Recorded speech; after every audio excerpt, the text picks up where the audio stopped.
of the best science fiction movies, man. It's me, your boy C, the host. Most of the stuff right here, man. We got a little bit of cinnamon in the ingredients in the mixture. We got a little bit of refried scenes in the mixture. We got all sorts of stuff happening around here on Paprika, man. But this right here, we talking science fiction, man. What I think of 100 best science fiction movies, and I've ranked them from 100 to 1 to talk about one a day for the first 101 days of 2022. And I've been crucified, persecuted, flogged through the digital highways for this list, man. Only to present to you the dopest list of 100, and you're going to respect this list, damn it. Yesterday, we talked about number 9 on the list, man. We're all up in the top 10 now. Now is the stuff you really shouldn't be all that surprised at, I think.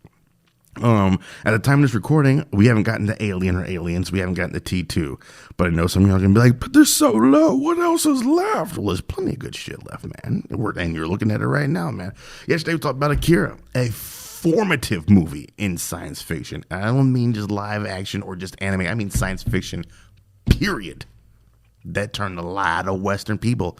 You got Ghost in the Shell 95. You got Akira in 88, and then they got Ghost in the Shell 95, man. Those two back-to-backs right there busted it wide open for the Western audiences. And then also in there, you got shit like Robotech, the Macross Saga was in there as well. I'm sure there's some other things. I'm not fully well-versed, but a Gem and Holograms, is that considered anime? What did that shit hit the streets, man? But yeah, like late 80s, early 90s, man, anime started creeping in and fucking with our Western sensibilities. We didn't know what to do with this shit. I watch Akira now. I've seen Akira 10 or 15 times, and I'm still not 1,000% certain I know what happens in that movie. But damn, do I love it, man. Today we're talking about number 8 on the list. Bum, bum, bum, bum, bum. Star Wars, man. 1997, directed by George Lucas. A long time ago in a galaxy far, far away. A plus, plus, plus, plus, plus tagline. Princess Leia is captured and held hostage by the evil Imperial forces in their effort to take over the Galactic Empire. Venturesome Luke Skywalker and dashing Captain Han Solo teamed together with the lovable robot duo R2-D2 and C-3PO to rescue the beautiful princess and restore peace and justice to my new empire. Oh man, look, Star Wars is, you want to talk about swashbuckling fun, man. Star Wars is like, it's Raiders of the Lost Ark, a 0.5% drop below that, you got Star Wars, and then a little bit below that, man, you got Pirates of the Caribbean, man. And then Errol Flynn, Robin Hood. Swashbuckles. My buckles have never been cleaner after watching these movies, man. Swashed them all to hell. I love Star Wars, man. I love Star Wars. And if you can find it, the original joint, if you're watching the Harmy's Despecialized Edition, I love the 1997 shits, man. I just love watching Star Wars. I don't care what format you give it to me in. It's still going to be a dope story about one of the most relatable protagonists in film history. A kid who's stuck in a shitty situation that wants a little bit more for himself, man. You got the quote-unquote authoritarian figures with Uncle Owen and Aunt Beru, the crispiest people in the game that are kind of holding back because they really know what it's like out there in the big bad world. But there's no way the protagonist can know that for himself until he gets out in the big bad world. This is the best hero's journey outside of maybe John Carter of Mars that we ever will get. This movie is the definition of the hero's story, I do believe. There's so many homages and tropes all throughout this movie, and not like homages and tropes in a Tarantino where you're like, hey, it's cool, I'm gonna use that. It's more like George Lucas is like, this is the shit I loved from the serials I used to check out as a kid. Now, hey, you in the kid watching, you kid in the audience watching this shit, here's my take on some of the stuff that I loved. And that's how you get like the rescuing the princess, the fair maiden in the castle, right? But then he kind of flips that on its head, right? Because once they finally break her out, then she takes over and she's like, someone's got to save our skins. And then the garbage chute Flyboy.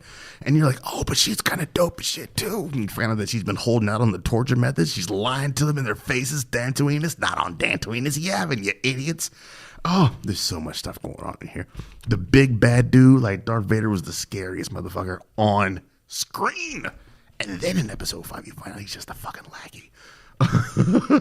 You get the wise old teacher in there. You got the cocksure know-it-all, man, the sidekick with him. You straight pulling from Kurosawa with a hidden fortress with R2 and 3PO.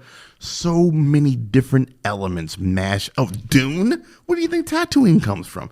So many elements mash into make one of the most delicious goulashes that has ever been tasted on screen. Mixed metaphor, you understand. Oh, it is it a flawless movie? Absolutely not. But as far as fun is concerned, find me a better paced movie than Star Wars. It's like you start off in action, you get some quick character development with Luke, and then, you know, get the gang gets together, quote unquote. They get to Docking Bay 94, action again. They get out of Docking Bay 94, you're still in action, man. And then once you finally get to Yavin, they kind of peel things back. They slow the tempo down. You get a little idea what's going on. They, you know, the Force, wild shit, right? Empire, we got to blow up this thing, right? Here's how we're going to do it. So this is what the audience can expect for the rest of, and then boom, third act, climax.